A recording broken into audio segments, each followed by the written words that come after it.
Skeptics are ruining the paranormal. I want to do a video on this because I think skeptical explanations for everything don't fit properly all the time.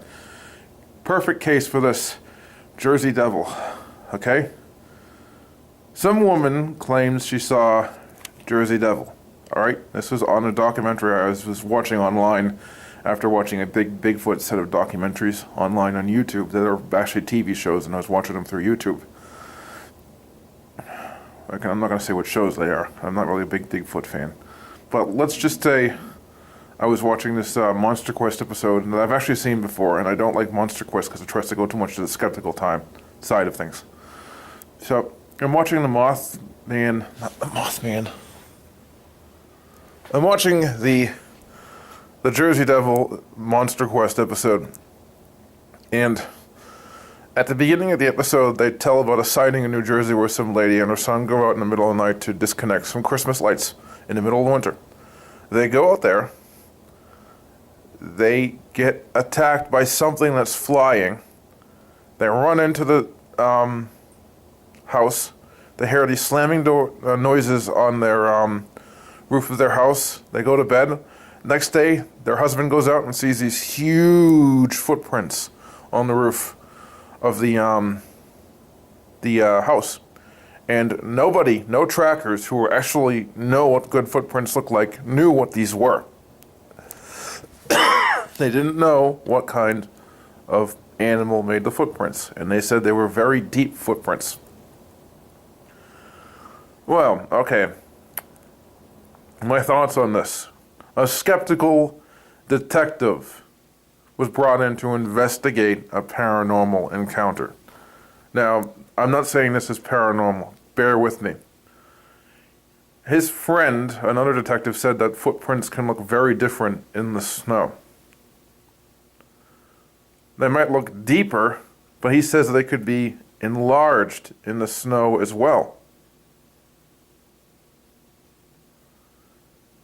And I don't know if I want to believe that. Enlarged footprints in the snow so a small animal can make giant footprints in the snow. I don't know where he got that. That completely threw out the footprints as evidence. And those footprints, nobody could identify them. They kind of look like birds' footprints, honestly, but big birds' footprints, like thunderbirds' footprints. I don't know. I'm just saying that skeptics are ruining the paranormal. Another case. Mothman. Now, Mothman may have something to do with mass hysteria. Maybe some of the sightings are mass hysteria. I don't know. But one of the sightings, a very famous one, has Mothman taking off like a helicopter. Taking off like a helicopter, like this. Going straight up. Like that. Something birds can't do.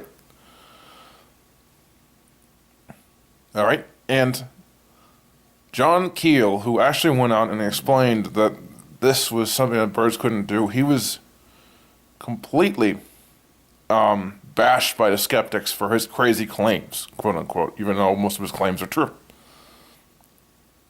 At least I think so. And they completely ignored the fact that these things, that they thought it was just a bird. They thought it was just a crane. Cranes can't take off vertically. No bird can. They are using the bird excuse for Mothman and anything like Mothman. You name it. Mothman. I'm not going to name the other man creatures, but you know what I'm talking about. The other ones that are similar to Mothman. They're always being explained away as an eagle owl or whatever. And none of those things can take off vertically. And all these creatures / entities, they can do that. Or they can appear to do that to human eyes. Or they can manipulate you to make you think their figure, which might be just a vision, I don't know, is taking off vertically. The skeptics are making up crap but are ignoring the obvious signs that these things aren't really animals. You know what I think they are? I think they're thought forms. You know what a thought form is? It's a hallucination created when a lot of people think of the same thing over and over again in a tight, constrained area. They start seeing it like it's real. It's been proven to be real. The Tibetans knew this. They called them tulpas. I think we're dealing more with tulpas than real animals. And maybe the skeptics are right. Maybe these aren't Maybe they are mass hysteria or whatever. But they can't explain away the obvious. And they shouldn't be able to explain away the obvious, but they ignore the obvious. And that's why skeptics are ruining paranormal. They're ruining it because they're dismissing things that can't be explained. They are. Seriously.